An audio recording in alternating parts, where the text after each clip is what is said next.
지금 석유 제품 재고가 25년 내 최저치까지 떨어져 있는 상황입니다. 역사적으로 굉장히 낮은 상황이라고 보시면 될 것 같고요. 미국에서는 정제설비 증설이 전혀 예정되어 있지 않습니다. 2030년까지. 그럼 앞으로는 더 심각해지겠네요. 적어도 저는 한 5년 정도? 5년? 네, 5년 정도의 사이클을 생각을 하고 있고요.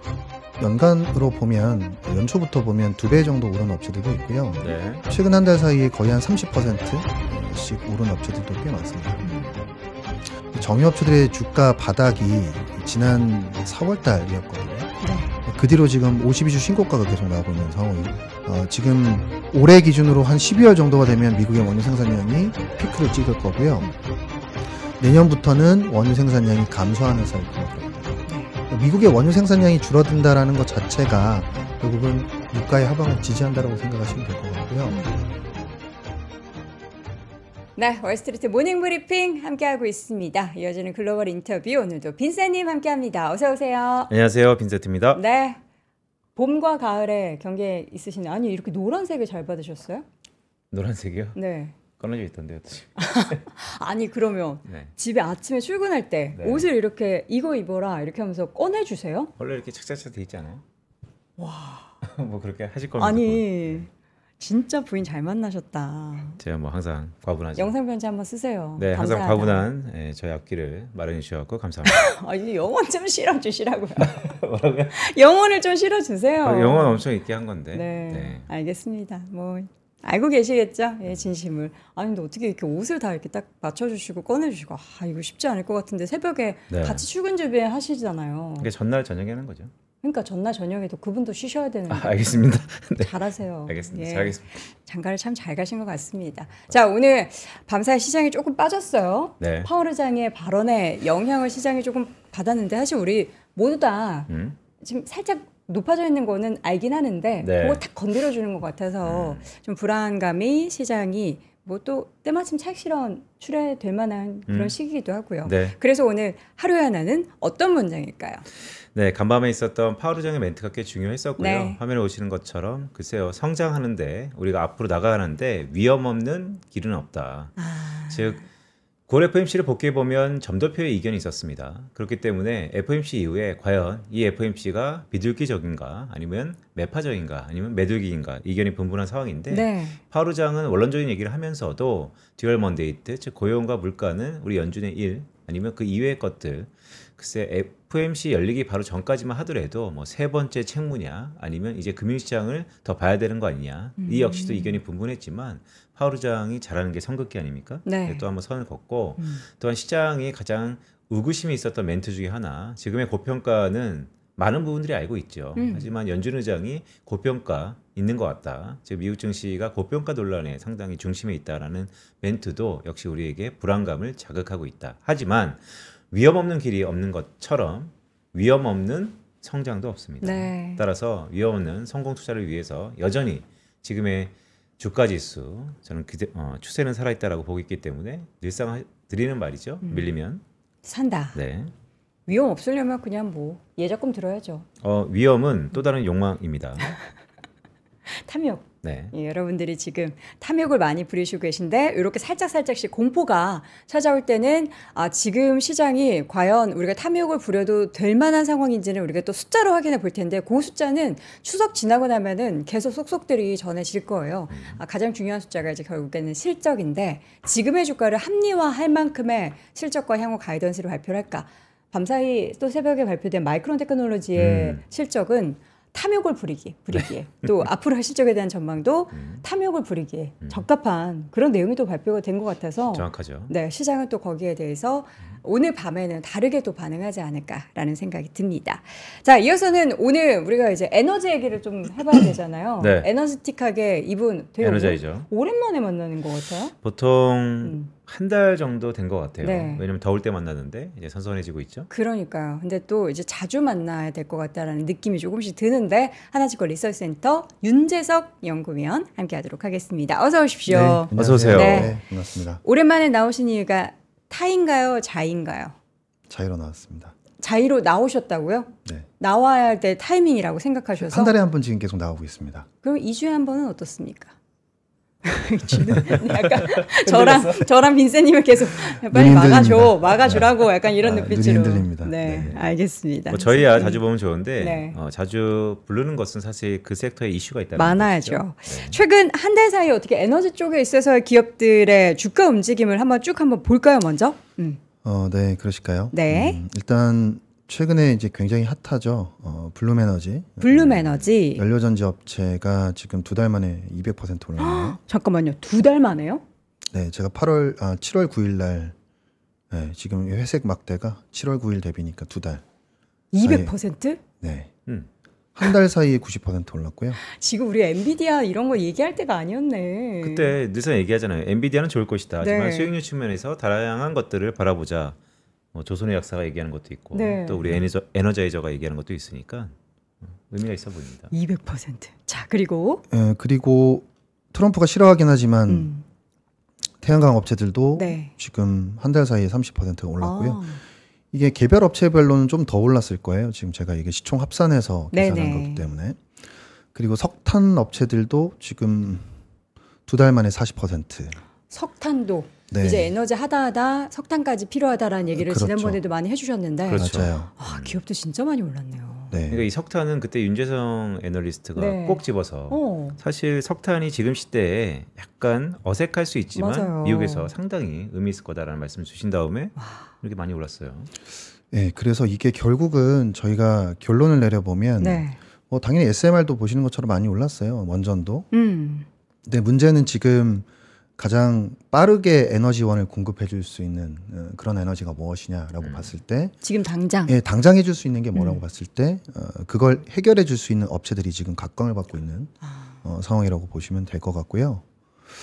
이런 관점에서 보면 사실 지금 미국의 석유 제품도 굉장히 쇼티지가 나고 있는 상황입니다. 석유도. 예. 그래서 사실 정유 업체들도 주가가 많이 올랐어요. 그 얘기는 조금 이따 드리고 네. 그래서 최근에 이제 나오는 얘기가 뭐냐면 우리가 몇 년 전만 하더라도 에너지 트랜지션에 대해서 이야기를 했었잖아요. 신재생으로 넘어가는. 근데 지난주에 블룸버그 칼럼에서 칼럼니스트가 얘기한 게 뭐냐면 에너지 에디션으로 가고 있는 것 같다. 그게 뭐예요? 에너지 에디션? 에너지가 너무 많이 필요해서 무슨 에디션 이런 것처럼. 기존에 있는 에너지에서 그러니까 뭐 화석 연료에서 추가적으로 더 필요한 에너지원들이 계속 추가되고 있다는 의미로. 그 더블로 가는 거죠. 예. 그러니까 우리가 어저께 사실 오픈 AI 얘기하면서 네. 빈센님이 나가면서 이 얘기 했어야 되는데 했던 이제 부분이 결국에는 이제 에너지, 전력이 필요한 그 상황들이 더 많이 펼쳐지고 있다. 그러면서 이제 내일 우리 윤재성 위원 나오는데 네. 이 에너지 얘기하면서 주가 한번 보면서 이제 투자 아이디어 좋으면 전해주면 좋겠다라는 얘기를 했는데 주가가 근데 너무 많이 올라가지고. 네, 뭐 아직까지도 그때 제가 말씀드렸던 것 같은데 네. 과거 20년 전에 25년 동안 전력 수요가 늘어났다는 점 말씀드렸었는데요. 그렇죠. 근데 이제는 지금 거의 뭐 몇 년 안 된 거잖아요. 지금 1년 2년? 첫 발을 정도밖에 안 뗐다라는 됐었죠. 거죠. 그 당시에가 이제 개인용 PC가 보급되면서 네. 전력 수요가 25년 동안 늘어났다고 말씀드렸었거든요. 지금의 상황이랑 비슷하죠. 예. 우리 윤재성 위원님이 되게 침착하시잖아요. 네. 그 침착 안에서 음. 침을 꼴깍 삼키시면서 25년인데 지금 1, 2년밖에 안 됐다. 네. 그 얘기를 하시면서 지금 주가가 이렇게 올랐음에도 네. 이렇게 저처럼 호들갑은 안 떨고 그러나 앞으로 우리가 갈 길이 많이 남았다라는 지금 말씀을 해 주실 네. 예정인데 자 그러면 얼마나 뭐가 그렇게 이 시장을 끌어올리게 되는지 일단 뭐 우리는 생각하는 다양한 이슈들이 있는데 한번 요목조목 정리를 해보도록 하겠습니다. 오늘은 그래서 이제 앞서도 말씀드렸지만 석유 제품도 쇼티지가 나고 있는 상황이에요. 네. 예. 그러다 보니까 정유업체 주가도 많이 올랐고요. 지금 그림 한번 보여주시면 이게 미국 내 정유업체들의 주가 상승률 추이인데 연간으로 보면 연초부터 보면 2배 정도 오른 업체들도 있고요. 네. 최근 한 달 사이에 거의 한 30%씩 오른 업체들도 꽤 많습니다. 오른쪽 그림을 한번 보시면 이 정유업체들의 주가 바닥이 지난 4월 달이었거든요. 네. 그 뒤로 지금 52주 신고가가 계속 나오고 있는 상황이고 오늘 새벽에도 52주 신고가를 경신을 하는 모습을 보여줬습니다. 그래서 네. 오늘은 정유 쪽 이야기를 좀 드리려고 하고요. 일단 정유 얘기를 드리려면 유가에 대한 이야기를 먼저 해야 될 것 같은데 네. 저희가 그 트럼프가 계속 유가를 떨어뜨리겠다라고 얘기를 하다 보니까 네. 유가가 그럼 40불 가는 거 아니야? 50불 가는 거 아니야? 이렇게 얘기들을 하시는데 그렇죠. 저 개인적인 생각은 유가는 6, 70불 정도에 갇힐 거라고 생각을 합니다. 트럼프. 지금 수준에서 네, 계속 지금 현재 수준에서. 왜냐하면 곰곰이 생각해 보시면 트럼프가 원하는 게 물가를 건드리지 않는 유가, 그리고 생산을 자극하지 않는 유가, 네. 그러니까 생산을 줄이지 않는 유가일 건데요. 그게 제가 볼 땐 60에서 70불. 지금 시기에. 예, 지금 정도라고 생각을 하고 있고요. 실제로 펀더먼털리 봐도 유가는 60불 언더로 깨지기가 쉽지가 않습니다. 그리고 최근에 이제 4월 달에 유가가 WTI 기준으로 55불을 찍었었는데요. 바로 유가가 60불대로 반등을 했었어요. 네. 왜 그랬냐면 60불 언더로 떨어지면 미국에 있는 업체들이 적자가 나니까 네. 생산량을 줄이겠다라고 이야기를 하는 바람에 유가가 바로 올라왔었거든요. 거기다가 실제로 미국의 원유 생산량은 올해가 피크입니다. 네. 지난 10년 넘게 쉐일 붐이 불었었잖아요. 네. 이제 거의 끝나가는 무렵에 왔다라고 보시면 될 것 같습니다. 지금 올해 기준으로 한 12월 정도가 되면 미국의 원유 생산량이 왼쪽 그림에서 보시는 것처럼 피크를 찍을 거고요. 내년부터는 원유 생산량이 감소하는 사이클로 들어갑니다. 네. 그러니까 미국의 원유 생산량이 줄어든다라는 것 자체가 결국은 유가의 하방을 지지한다라고 생각하시면 될 것 같고요. 그 미국의 생산량이 BEP가 얼마냐라고 보면 다음 장인데요. 기존 유정 같은 경우는 40불대지만 신규 유정들은 60불 초반 정도 되거든요. 그러다 보니까 60불이 깨지면 생산량을 줄이고 캐펙스를 줄인다는 이야기가 나오기 시작한다라고 보시면 될 것 같습니다. 이 신규 유정이 대부분 쉐일이라고 보면 되나요? 쉐일 중에서도 이제 신규 유정들. 쉐일 중에서도 네. 신규. 네. 그래서 이게 이제 유가의 하방이 그래서 저는 60불일 거라고 생각하고 있고 최근에 오펙의 감산 완화가 계속 얘기가 나오고 있잖아요. 네. 네. 그럼에도 불구하고 유가 사실 잘 안 빠지고 있거든요. 예, 이미 이런 펀더먼털한 상황을 반영하고 있다라고 생각을 하고 있습니다. 거기다가 최근에 중국에서도 원유 재고 확보를 굉장히 많이 하고 있는 상황인 것 같아요. 아시는 것처럼 중국이 전기차가 굉장히 잘 팔리죠. 네. 그러면 기름 별로 필요하지 않을 것 같은데도 네. 엄청 많이 쟁이고 있는 상황입니다. 이유는 중국도 알 거예요. 지금의 유가가 더 이상 빠지기 힘들다라는 걸 알 것 같고요. 그래서 왼쪽 그림을 보시면 올해 원유 재고 증가한 거의 거의 대부분이 중국에서 재고를 늘린 거라고 보시면 될 것 같습니다. 중국도 아는 거죠. 이제 이 정도 유가면 좀 쟁여놓을 때가 됐다라는 생각을 하는 것 같고 그리고 최근에 계속 지정학적 이슈가 나오니까 석유 안보를 강화하는 측면에서도 중국의 원유 수입량이 늘어나고 있다라고 보시면 될 것 같습니다. 그러니까 이게 가장 중요한 포인트일 것 같은데 지금 미국의 정유업체들의 BEP를 보더라도 아니면 글로벌 원유 산업의 펀더멘털리 수요와 공급을 등등을 보더라도 지금 WTI 기준으로 60불대가 지금 시점에서는 가장 합리적인 가격대. 네. 네. 물론 최근에 이제 EIA나 IEA에서 50불, 40불 간다는 전망을 일부 하기는 하는데요. 이건 이제 잠깐 그 가격을 찍을 수는 있지만 네. 유지 가능한 유가는 아니라고 말씀을 드리는 거죠. 네, 앞서 보셨던 것처럼 그 정도 유가로 떨어지면 생산량이 줄어버릴 거니까요. 그래서 유가는 60불을 하단으로 보시면 될 것 같고요.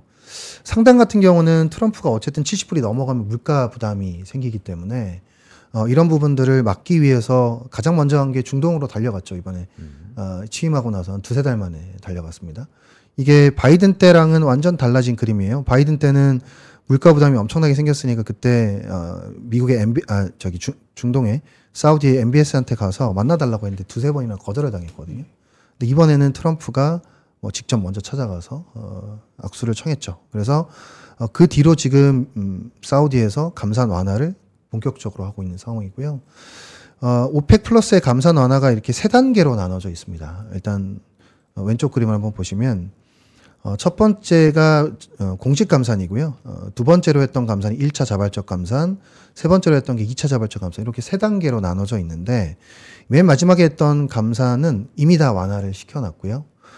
두 번째로 했던 감산 완화가 이번 10월 달 오펙 회의에서 결정이 났습니다. 그래서 굉장히 빠르게 감산 완화를 되돌리고 있다라고 보시면 될 것 같고 이게 어떻게 보면 트럼프가 사우디에게 주는 선물과 같다라고 해서 무언의 선물이라는 얘기까지도 나오고 있는 상황이라고 보시면 무언의 되겠습니다. 선물. 네. 그래서 유가는 저는 60에서 70불 정도에 갇혀 있을 거라고 생각을 하고 있고요. 이런 전제를 바탕으로 이제 정유 이야기를 좀 해보려고 합니다. 네. 이 그림을 한번 보시면 미국의 글로벌 정제설비 증설의 추이인데 이 까만 점이 순증설입니다. 폐쇄까지 감안한 순증설인데 순증설. 예. 증설에서 신증설에서 뺀 폐쇄까지 감안한 순증설이라고 보시면 될 것 같은데요. 지난 2년 동안 글로벌 정제설비의 증설이 많았습니다. 23년, 24년도 증설이 많았고요. 올해 같은 경우가 작년 대비해서 대략 60% 정도 정제설비 증설이 줄어들고요. 내년에 조금 늘어나긴 하지만 저희가 수요를 보통 한 100만 BD 정도로 보기 때문에 부담스러운 정도는 아닙니다. 그리고 그 뒤를 한번 보시면 증설이 크게 줄어드는 네. 그림이거든요. 아시겠지만 트럼프의 에너지 정책 같은 경우는 전기차보다는 내연기관을 선호하죠. 그런데 트럼프 임기가 29년까지잖아요. 네. 근데 지금 내연기관은 적어도 29년까지 살아있게 생겼는데 미국에서 증설이 이렇게 없는 상황입니다. 네. 저 증설과 가격과의 시차는 얼마나 있습니까? 수급 밸런스가 맞아들어가는 거는 뭐 시점마다 좀 다르긴 하고요. 네. 가동률로 따지면 여기 위에 선을 한번 보시면 될 것 같은데 한 83% 정도에서 이 전망 같은 경우는 그냥 유지된다라고 가정이 돼 있는데 수요 상황은 조금 달라지긴 했죠. 트럼프의 정책 때문에. 그래서 이 정도 레벨에서 올라가기 시작을 하면 적어도 29년, 30년까지는 조금 수급이 타이트해질 수 있는 상황이 펼쳐질 수 있다고 보시면 될 것 같습니다. 네. 근데 여기서 좀 재미있는 건 뭐냐면 파란색 계열이에요. 파란색 계열 같은 경우가 선진국들이거든요. 유럽이나 북미 같은 지역들인데 이 선진국들은 정제 설비가 계속 사라지고만 있습니다. 전기차 때문이라고 보시면 될 것 같고요. 그러다 보니까 지금 미국의 이 석유 제품 재고가 굉장히 낮은 상황이라고 보시면 됩니다. 이 그림 한번 보시겠고요. 좀 작게 볼게요. 네. 미국의 석유 제품 재고가 지금 석유 제품이라고 하면 항공유, 휘발유, 그다음에 등경유 이런 것들을 얘기하는데 지금 석유 제품 재고가 25년 내 최저치까지 떨어져 있는 상황입니다. 역사적으로 굉장히 낮은 상황이라고 보시면 될 것 같고요. 그러면 생산을 늘리면 되지라고 하실 수 있잖아요. 네.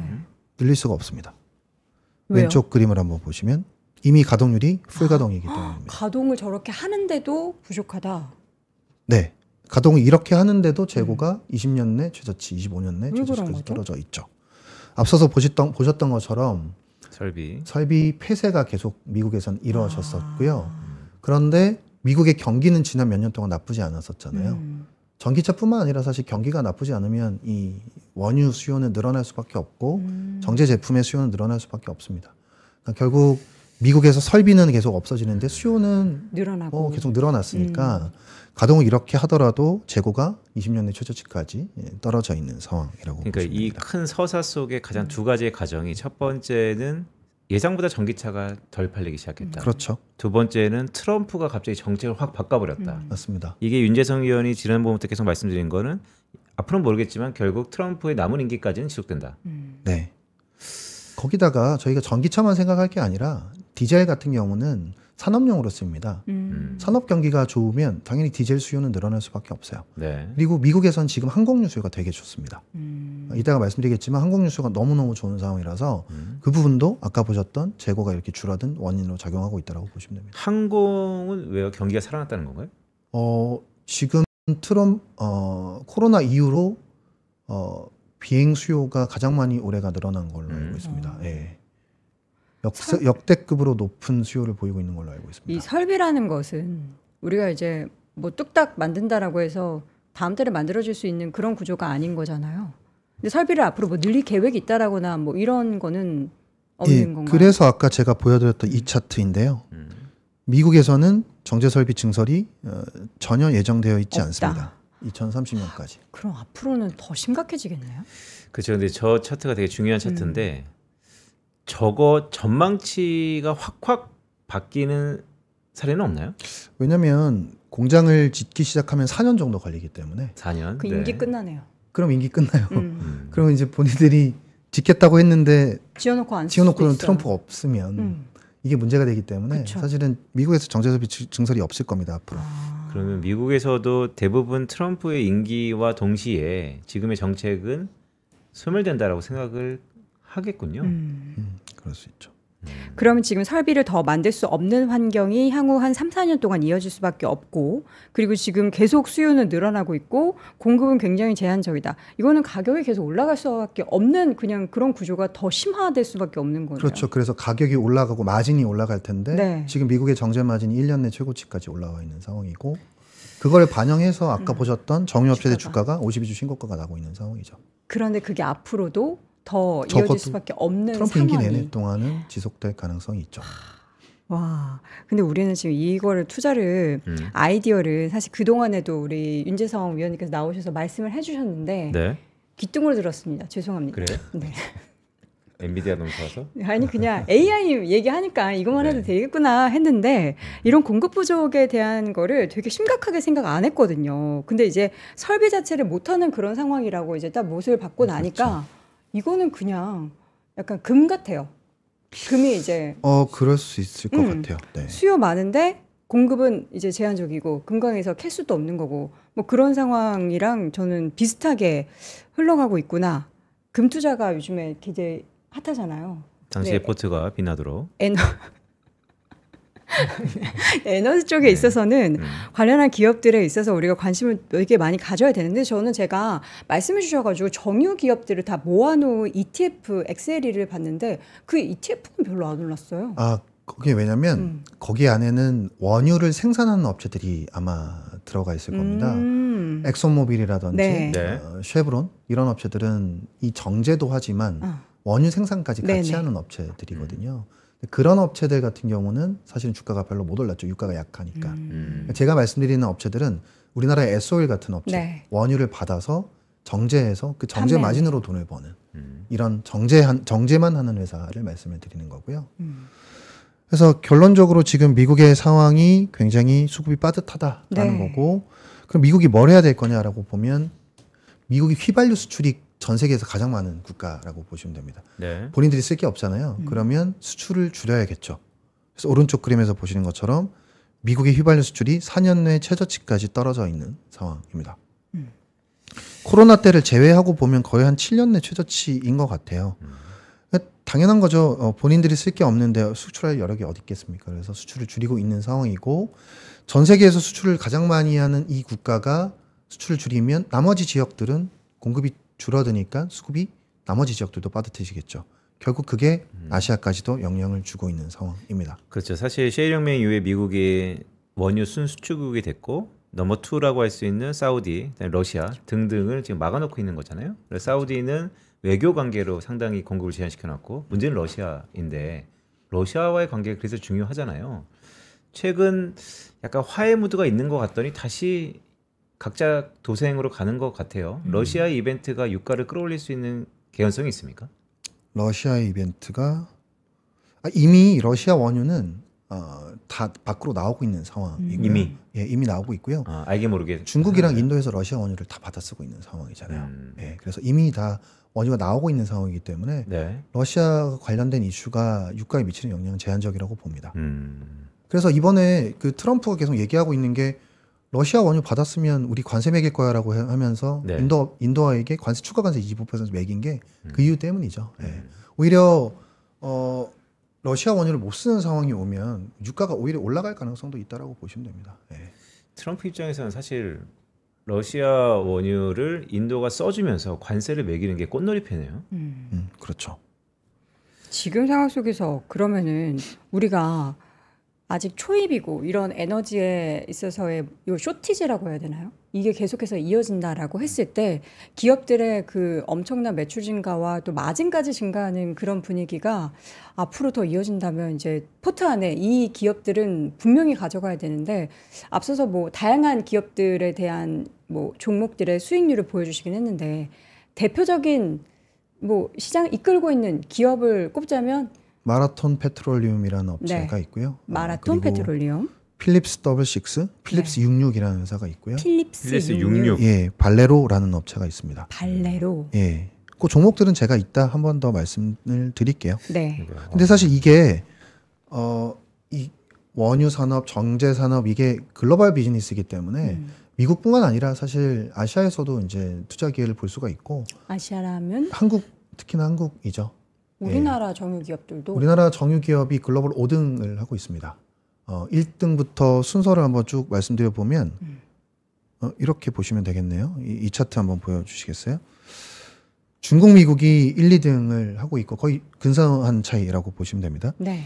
러시아가 3위, 인도, 그다음 한국입니다. 우리나라 정유 제품이 수출 품목 3위 정도 합니다. 네. 반도체, 자동차, 다음으로 석유 제품이거든요. 그래서 지금처럼 이렇게 글로벌 쇼티지가 발생하는 상황이면 당연히 우리나라 업체들도 수혜를 볼 수 있는 가능성들이 있죠. 정제 마진의 최고봉. 지금 그래서 아까 미국도 정제 마진 1년 내 최고치라고 말씀드렸지만 아시아 정제 마진도 지금 1년 내 최고치까지 올라와 있습니다. 어제 기준으로. 네. 그러니까요. 제 기억으로는 한 달 반 전, 거의 2달 가까이 된 것 같은데 국내 정제 마진 업체 컨빅션 콜도 있었잖아요. 제가 한 2달 전이었던 것 같고요. 그렇죠? 네. 그래서 지금 미국이 쇼티지가 나는 상황이다 보니까 미국 쪽으로 우리나라 업체들이 이 석유 제품을 보내주고 있는 상황입니다. 아까 미국의 휘발유 수출이 4년 내 최저치를 기록했다고 말씀드렸잖아요. 네. 이 왼쪽 차트 보시면 한국의 미국향 수출은 또 4년 내 최고치입니다. 그러니까 아까 우리나라가 5등이라고 말씀드렸는데 미국에서 모자라는 걸 우리나라가 지금 보내주고 있는 상황이라고 보시면 되고요. 그래서 우리나라의 수출을 기준으로 보면 원래 미국이 수출 상대국 중에 6위 정도로 했었단 말이에요. 작년 같은 경우에. 근데 올해 같은 경우가 지금 미국이 3번째 상대국으로 올라와 있는 상황입니다. 네. 이게 조선이랑 비교할 바는 아니겠지만 미국의 쇼티지를 우리나라가 해결해 주는 상황으로 흘러가고 있다라고 보시면 될 것 같고요. 그러면 외국인 투자자 입장에서 봤을 때 일단 상위 5개 국가들 있죠. 아까 중국, 미국, 러시아, 인도, 한국 이렇게 말씀드렸는데 미국은 이미 이제 2배씩, 3배씩 올랐단 말이에요. 저점 대비해서. 그럼 미국의 쇼티지 상황을 누가 해결해 주지라고 보면 한국 업체들이 계속 수출을 하고 있는 데이터가 보일 거예요.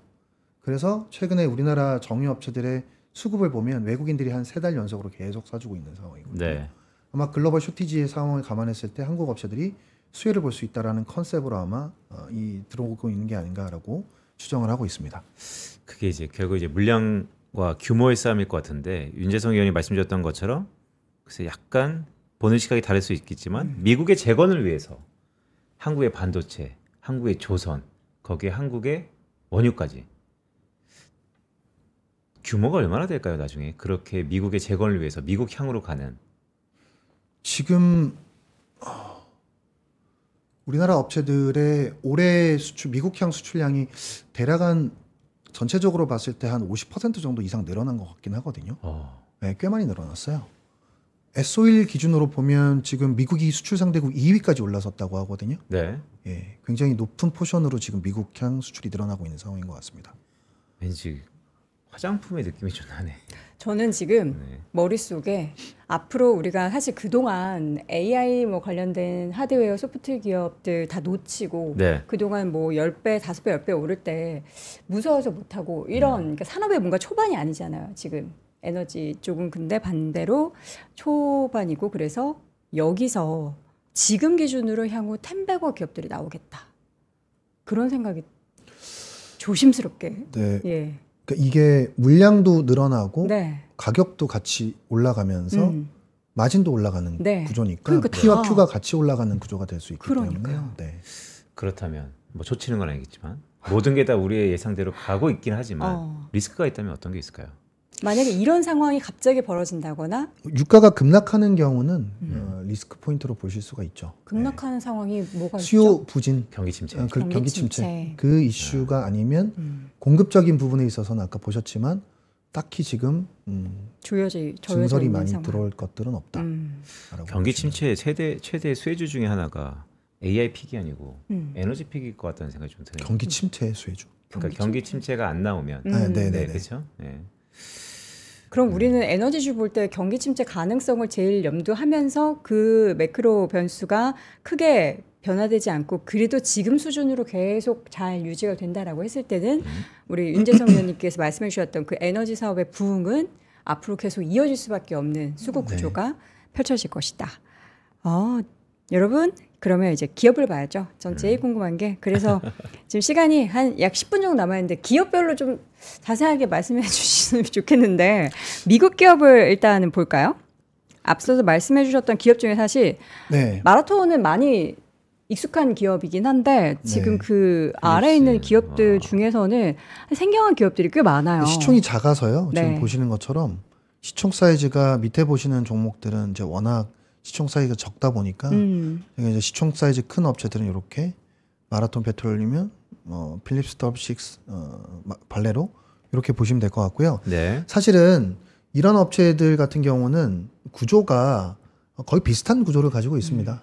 그래서 사실 무차별하다라고 저는 생각을 하고 있고요.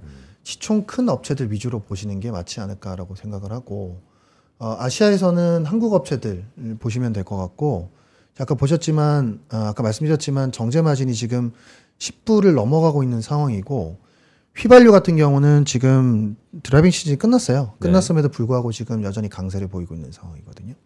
그리고 올겨울이 사실은 굉장히 중요한 구간이라고 생각을 합니다.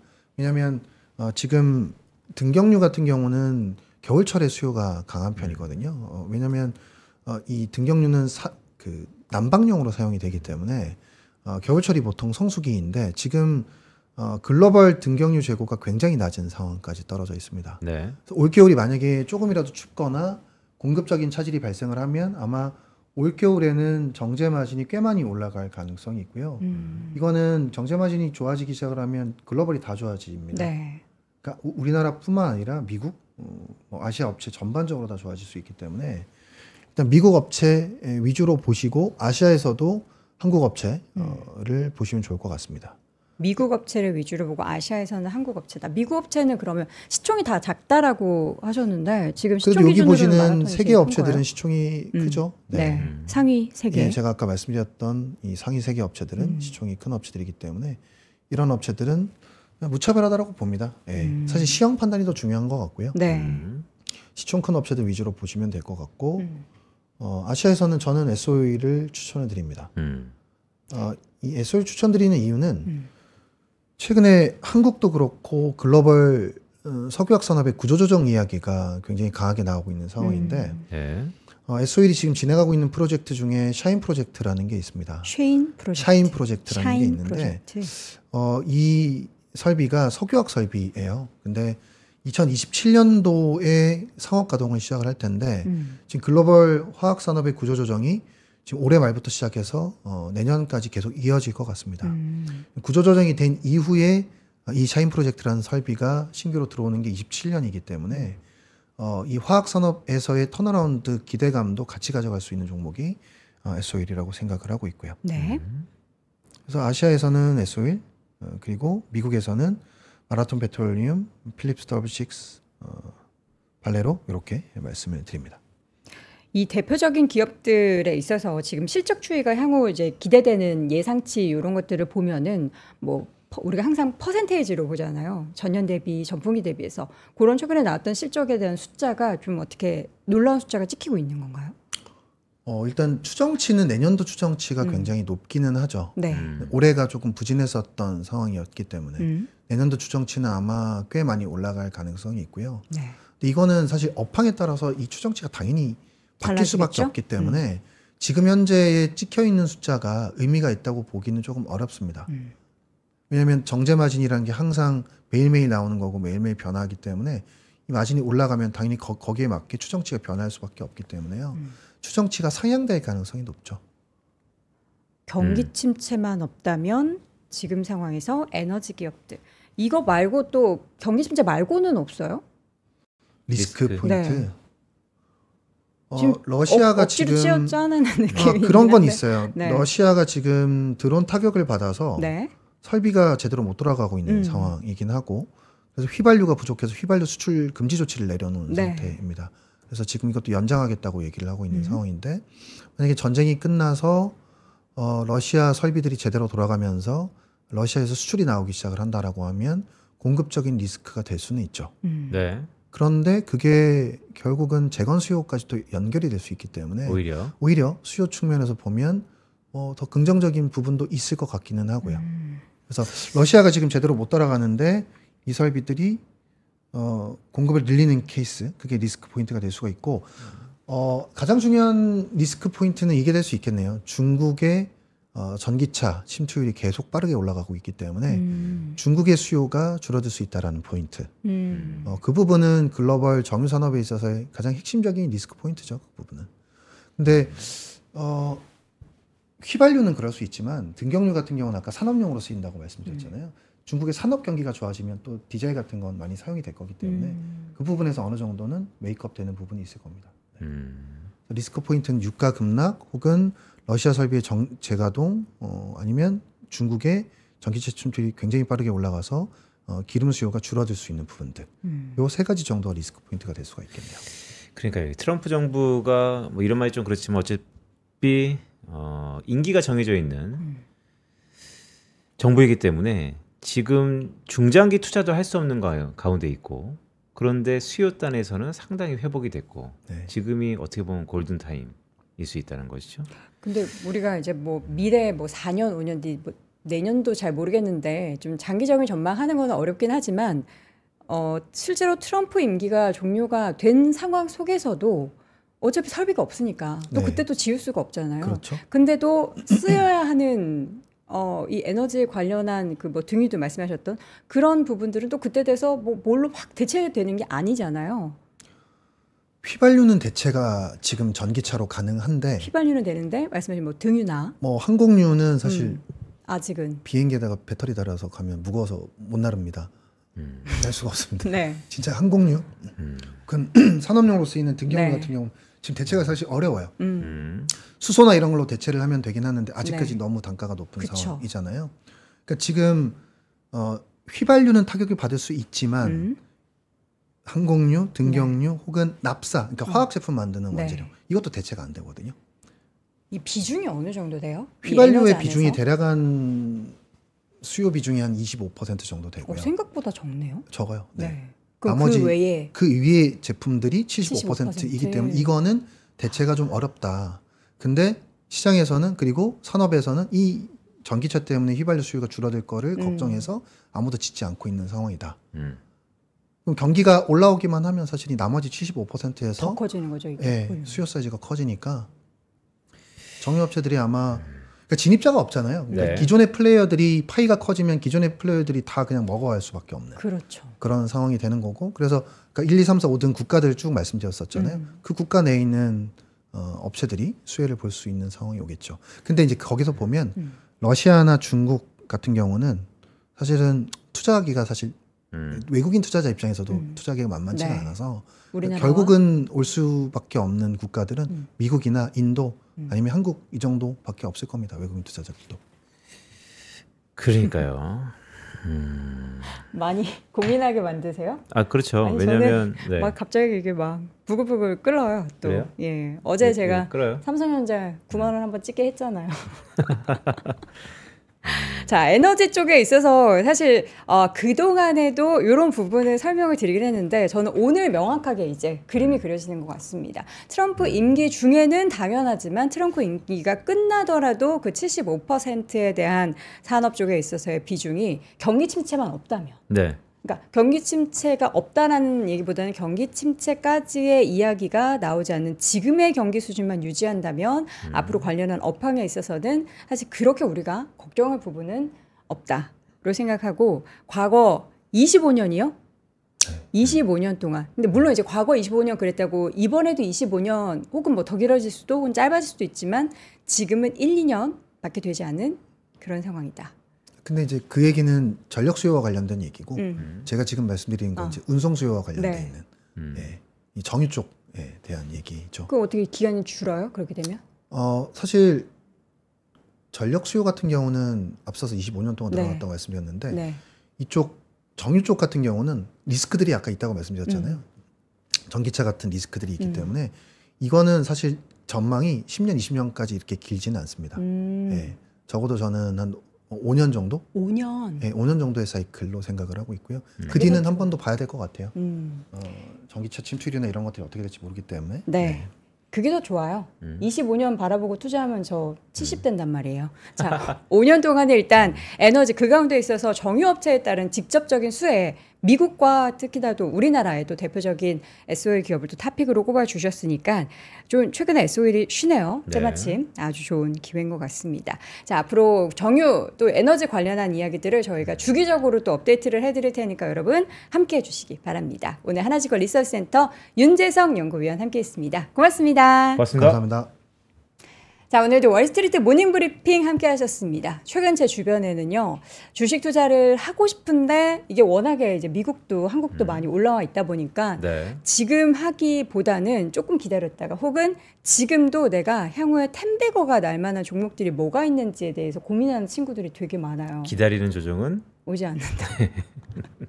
예, 올라가 있음에도 불구하고 더 올라갈 만한 룸이 있는 기업들 잘 찾아보는 지혜가 필요한데 그 가운데 오늘 또 에너지 쪽에 있어서 여러분의 아이디어를 전해드렸으니까요. 잘 활용해 보시면 좋겠습니다. 저희는 내일 오전 6시에 다시 돌아올게요. 여러분 오늘도 고맙습니다. 고맙습니다.